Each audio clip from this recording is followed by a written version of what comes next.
नमस्कार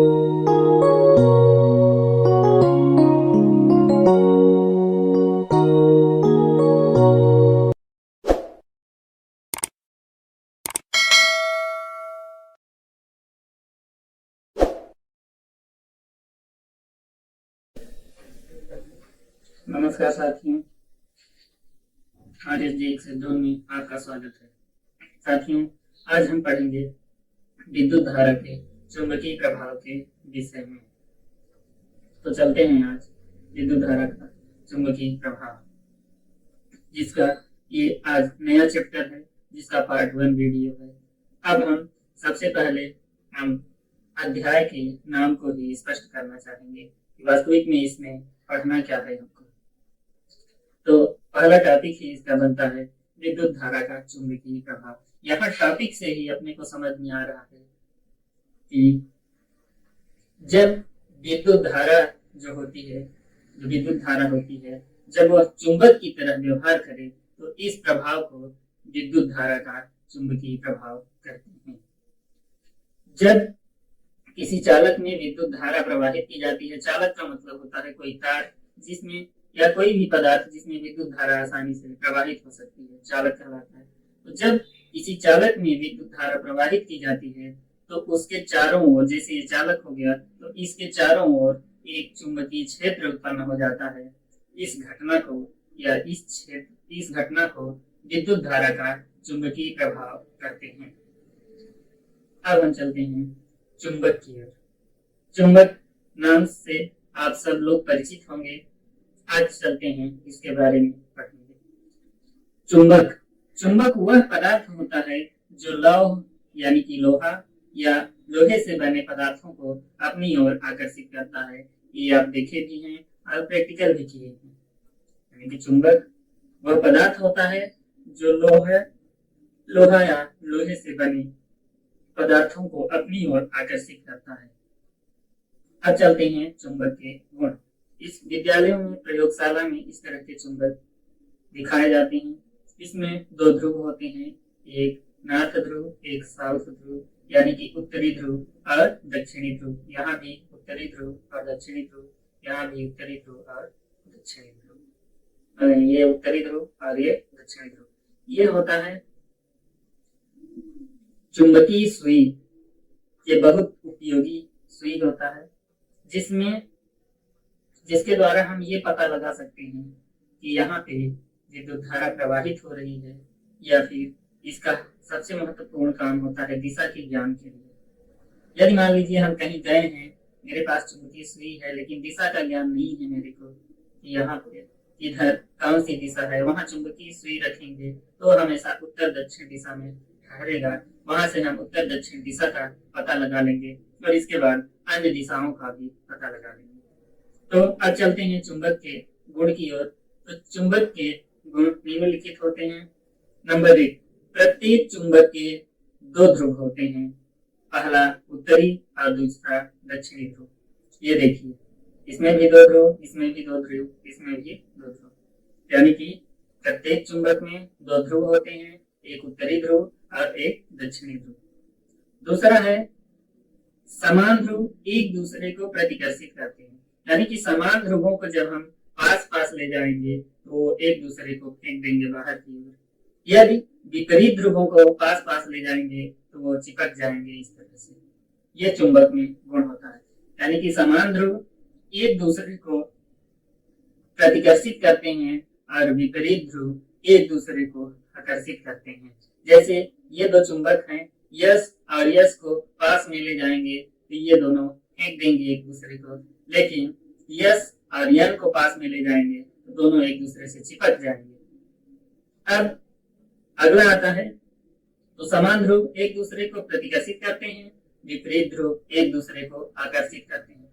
अगला, यदि इसी चुंबक को हम स्वतंत्रता पूर्वक ऐसे लटका दें तो ये हमेशा उत्तर दक्षिण दिशा में ठहरता है। ये चुंबक का अगला गुण है। तो ये हो गए चुंबक के 4 गुण। प्रत्येक चुंबक में 2 ध्रुव होते हैं, उत्तरी और दक्षिणी ध्रुव। समान ध्रुव एक दूसरे को प्रतिकर्षित करते हैं, विपरीत ध्रुव एक दूसरे को आकर्षित करते हैं। अगला, स्वतंत्र रूप से लटका हुआ चुंबक हमेशा उत्तर दक्षिण दिशा में ठहरता है। अब चलते हैं चुंबक के ध्रुवों की ओर। तो चुंबक के ध्रुव अभी हम देख के आ रहे हैं। चुंबक में दो ध्रुव होते हैं, एक उत्तरी ध्रुव और एक दक्षिणी ध्रुव। तो उत्तरी ध्रुव किसको कहते हैं? उत्तर दिशा की ओर संकेत करने वाले सिरे को उत्तरी ध्रुव कहते हैं तथा दक्षिण दिशा की ओर संकेत करने वाले सिरे को दक्षिणी ध्रुव कहते हैं। अब चलते हैं चुंबकीय क्षेत्र की ओर। किसी भी चुंबक का एक निश्चित क्षेत्र होता है। जैसे हम यहाँ पे चुंबक को रख दिए हैं, अब इसके चारों ओर लोहे का पदार्थ, कोई भी पदार्थ ले जाएंगे, जैसे यहाँ ले गए तो उसमें कोई असर नहीं पड़ा, थोड़ा और पास ले जाएंगे तो ये अपनी ओर उसको खींचेगा। तो यहाँ मान लीजिए यहाँ इसका चुंबकीय क्षेत्र हो गया। फिर दूसरी साइड ले जाएंगे, जहां से वो चुंबक पदार्थ को अपनी ओर खींचेगा वही उसका चुंबकीय क्षेत्र होता है।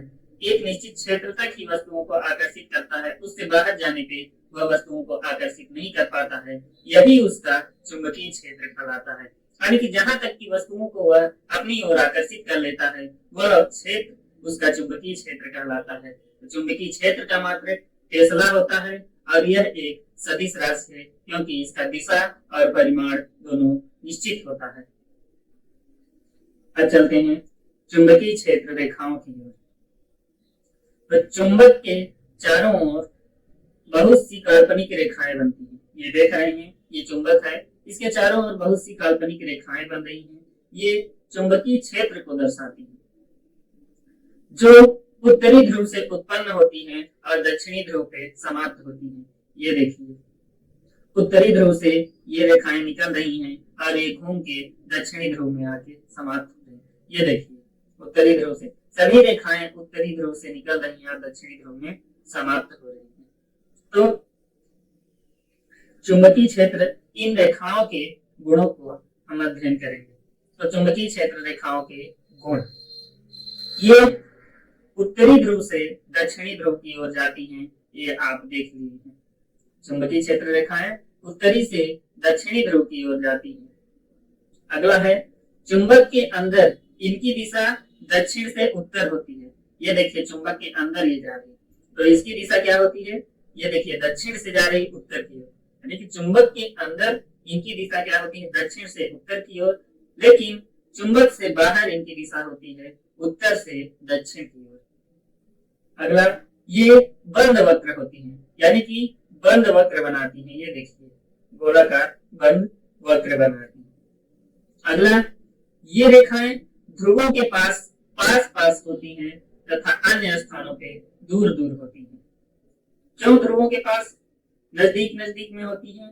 क्योंकि यहाँ पे आकर्षण बल सबसे अधिक होता है, यानी कि ध्रुवों पर चुंबक का बल सबसे अधिक होता है, अन्य स्थानों पर नहीं। अगला, ये चुंबकीय रेखाएं कभी एक दूसरे को प्रतिच्छेदित नहीं करती हैं। ये देख लीजिए, ये कभी एक दूसरे को काटती नहीं है, यानी कि प्रतिच्छेदित नहीं करती है। अब चलते हैं अगले टॉपिक की ओर, धारावाही चालक के चारों ओर चुंबकीय क्षेत्र। धारावाही चालक हम बताए हैं, कोई भी एक तार होता है, जैसे यह मान लीजिए हम तार, इसको कहेंगे धारावाही चालक, यानी कि इसमें धारा का प्रवाह होगा। तार है तो तार में धारा का प्रवाह होगा। तो किसी धारावाही चालक के चारों ओर चुंबकीय क्षेत्र का हम अध्ययन करेंगे। तो इसका पहला नियम है, अध्ययन करने के बाद ये नियम निकाले गए हैं कि एक धातु से होकर गुजरने वाली विद्युत धारा इसके चारों ओर चुंबकीय क्षेत्र उत्पन्न करता है। जैसे ये धातु हो गई, इसमें से गुजरने वाली जो विद्युत धारा होती है इसके चारों ओर चुंबकीय क्षेत्र उत्पन्न करता है। अगला नियम है, जब एक धारावाही चालक को, जैसे ये धारावाही चालक हो गया, इसको दिक् सूचक सुई यानी कि चुंबकीय सुई के पास और उसकी सुई के समांतर ले जाते हैं तो विद्युत धारा के बहाव की दिशा दिक् सूचक के विचलन की दिशा को उत्क्रमित कर देता है। सामान्य रूप से वह उत्तर दक्षिण दिशा में ठहरा रहता है, लेकिन जब हम इस धारावाही चालक के पास ले जाते हैं उसकी जो चुंबकीय सुई की दिशा है वो विचलित हो जाती है, उत्क्रमित कर देता है, यानी कि उल्टा कर देता है। उत्तर दक्षिण दिशा है यदि है तो वो दक्षिण उत्तर दिशा में कन्वर्ट हो जाता है, यानी कि जो दिशा होगी उसी के विपरीत वो पलट देता है। अब चलते हैं अगले बिंदु की ओर। यदि धारा में वृद्धि की जाती, इसमें धारा में वृद्धि की जाती है तो दिक्सूचक जो होता है चुंबकीय सुई, उसके विचलन में भी वृद्धि होती है। अगला नियम, जैसे जैसे चालन में धारा वृद्धि होती है, यानी कि जैसे जैसे चालक में, चालन नहीं चालक, चालक में धारा की वृद्धि होती है, वैसे वैसे बिंदु पर चुंबकीय क्षेत्र का परिमाण बढ़ता है। जैसे जैसे इसमें धारा बढ़ाएंगे तो चुंबकीय क्षेत्र की मात्रा भी इसमें बढ़ेगी।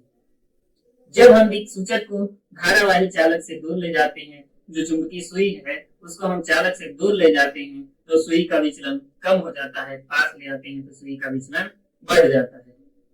अगला, तार में प्रवाहित विद्युत धारा के परिमाण में जब वृद्धि होती है तो किसी दिए गए बिंदु पर उत्पन्न चुंबकीय क्षेत्र के परिमाण में भी वृद्धि होती है। ये अभी हम पढ़ चुके हैं, यानी कि इसमें धारा का परिमाण जब बढ़ेगा तो इसके निश्चित बिंदु पर चुंबकीय क्षेत्र का भी परिमाण बढ़ेगा। अगला है, किसी चालक में प्रवाहित की गई विद्युत धारा के कारण, यानी कि जैसे ये चालक है इसमें प्रवाहित विद्युत धारा के कारण उत्पन्न चुंबकीय क्षेत्र चालक से दूर जाने पर घटता है, यानी कि इस चालक में विद्युत धारा प्रवाहित करने के कारण जो चुंबकीय क्षेत्र होता है इससे जैसे जैसे हम दूर जाएंगे तो ये घटता है। अगला, जैसे जैसे विद्युत धारावाही चालक, जैसे जैसे विद्युत धारावाही चालक तार से दूर हटाते जाते हैं, यानी कि इस धारावाही चालक से विद्युत को हम हटाते जाते हैं तो उसके चारों ओर चुंबकीय क्षेत्र निरूपित करने वाले सेकेंडरी वृत्तों का साइज बढ़ता चला जाता है, यानी कि जब वृत्ताकार चुंबकीय क्षेत्र उत्पन्न करता है तो जब हम विद्युत धारा इसमें से बंद कर देते हैं तो उन वृत्तों का आकार धीरे धीरे बढ़ता चला जाता है। अब चलते हैं अगले टॉपिक की ओर, दक्षिण हस्त अंगुष्ठ नियम। दक्षिण हस्त अंगुष्ठ नियम पेपर में अक्सर पूछा जाता है, या फ्लेमिंग के ये दक्षिण हस्त अंगुष्ठ नियम ये अलग है, इसको दिया था मैक्सवेल ने। तो इस नियम के अनुसार यदि हम दाहिने हाथ को, जो हमारा दाहिना हाथ है,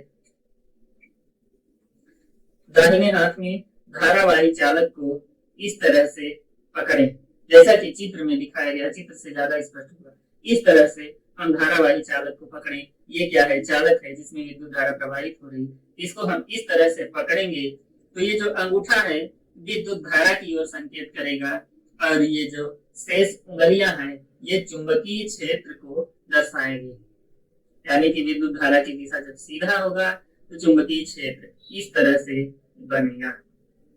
इस नियम को दक्षिण हस्त अंगुष्ठ नियम कहते हैं और इसे मैक्सवेल का कार्क स्क्रू नियम भी कहते हैं। तो छात्रों, आज यहीं तक पढ़ेंगे, अगले टॉपिकों को अगले वीडियो में हम कवर करने का प्रयास करेंगे। धन्यवाद छात्रों। यदि आप चैनल पर नए हैं तो चैनल को सब्सक्राइब कर लीजिए, वीडियो को वॉच करिए। यदि वीडियो पसंद आता है तो दोस्तों के बीच शेयर करिए और उनसे भी सब्सक्राइब करिए। हाँ, यदि बीच में कहीं कोई टॉपिक नहीं समझ में आता है तो उसको कमेंट के माध्यम से आप हमसे पूछ सकते हैं। धन्यवाद।